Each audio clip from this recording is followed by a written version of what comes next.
ఏపీలోని సీలేరు నుండి షోలాపూర్ మహారాష్ట్రకు గంజాయి సరఫరా చేస్తున్న అంతర్రాష్ట్ర డ్రగ్స్ గంజాయి స్మగ్లింగ్ ముఠాను చౌటుప్పల్ యాచారం పోలీసులతో కలిసి మల్కాజ్గిరి ఎస్ఓటీ పోలీసులు అరెస్ట్ చేశారని Rachakonda police commissioner DS Chauhan తెలిపారు. మీడియా సమావేశంలో ఈ కేసుకు సంబంధించిన వివరాలు వెల్లడించారు. మాదక ద్రవ్యాలపై ప్రత్యేక నిఘు ఏర్పాటు చేసిన నేపథ్యంలో 2 కేసులో కలిపి 1,15,00,000 విలువ చేసే 380 కిలోల గంజాయిని స్వాధీనం చేసుకున్నామని తెలిపారు. ఈ సందర్భంగా 9 మందిని అరెస్ట్ చేశామని, మరో 4 పరారీలో ఉన్నారని అన్నారు.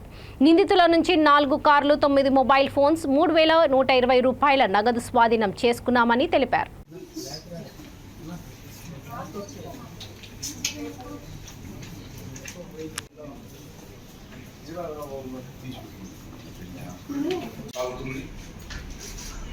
పూర్తిగా మన రాష్ట్రం నుంచి అదేవిధంగా మన పోలీస్ కమిషనరేట్ నుండి మాదక ద్రవ్యాలు రహితంగా చేయాలనేది ఒక ఉద్దేశం మేరకు డ్రైవ్ కొనసాగుతుంది. దాంట్లో ప్రత్యేకంగా ఎస్ఓటి చాలా కీలకమైన పాత్ర వహించుకుంటున్నారు. అదే క్రమంలో SOT 1 under the leadership of DCP Girdhar గారు మరియు ఇన్స్పెక్టర్ రాములు ఒక 2 మంచి గ్యాంగ్స్ ని పట్టుకోవడం జరిగింది. దాంట్లో మొదటి గ్యాంగ్,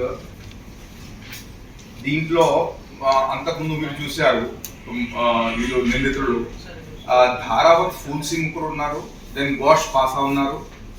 వీళ్ళు ఇద్దరు ఇప్పుడు నుంచి ఇదే వ్యాపారంలో ఉన్నారు. అంతకుముందు 3 ఎన్డీపీఎస్ యాక్ట్ కేసెస్ కూడా ఉన్నాయి. అయినా అప్పటికి కూడా మార్పు ఎలాంటి కనపడుతుంది. ఇక్కడ ఈసారి తన వ్యాపారాన్ని, తన ఇది డ్రగ్ సప్లైని సిలేరు నుంచి తీసుకొచ్చి లోకల్గా మరియు షోలాపూర్ మహారాష్ట్రలో సప్లై చేయడం, ఒక కొత్త చైన్ తయారు చేయడం జరిగింది. ఆ చైన్కి భాగంగా ఇన్ఫర్మేషన్ రాగానే మన ఎస్ఓటి టీం చాలా కష్టపడారు. కొంత వెహికల్ సమాచారం డెస్క్రిప్షన్ లాగా వచ్చింది.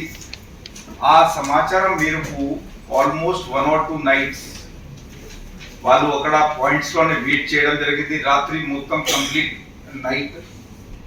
దాంట్లో ఒక అనుమానాస్పదంగా వెహికల్ వచ్చి మన చెక్ చేయడానికి ఆపడానికి ప్రయత్నం చేస్తే అది దాటి వెళ్ళిపోతున్నారు. సో యాక్చువల్గా దాంట్లో చేజ్ చేయడం జరిగింది. ఆ చేజ్ చేసి మన వారు వెహికల్ని ఇంటర్సెప్ట్ చేస్తే ఒక 160 kilograms 160 kilograms ఈ గాంజా, ఈ పైన ఉన్న కేసు చోటుపల్ కేసు, దాంట్లో చోటుపల్ దగ్గరికి పట్టుకోవడం జరిగింది. ఆ కేసులో ఉన్న నిందితుడి మీద అంతకు ముందు కూడా కేసు ఉన్నాయి. టోటల్ దీంట్లో 5 members ని అరెస్ట్ చేయడం జరిగింది. వాళ్ళలో చట్ట ప్రకారంగా చర్యలు తీసుకోవడం జరుగుతుంది. దాంట్లో ప్రత్యేకంగా ఏంటి అంటే ఈ 2 కేసెస్లో కూడా ఎస్ఓటీని చేయాల్సింది పడింది. రెండోది, వాళ్ళు కొత్త ఒక పద్ధతి ఏం పెట్టుకుంటున్నారంటే, ఈ ఆర్గనైజర్స్ ముఖ్యంగా ఎవరైతే ఉన్నారు, ఆ 2వ కేసుకి వస్తే 2వ కేసు ఆర్గనైజర్ గురించి చెప్తాము.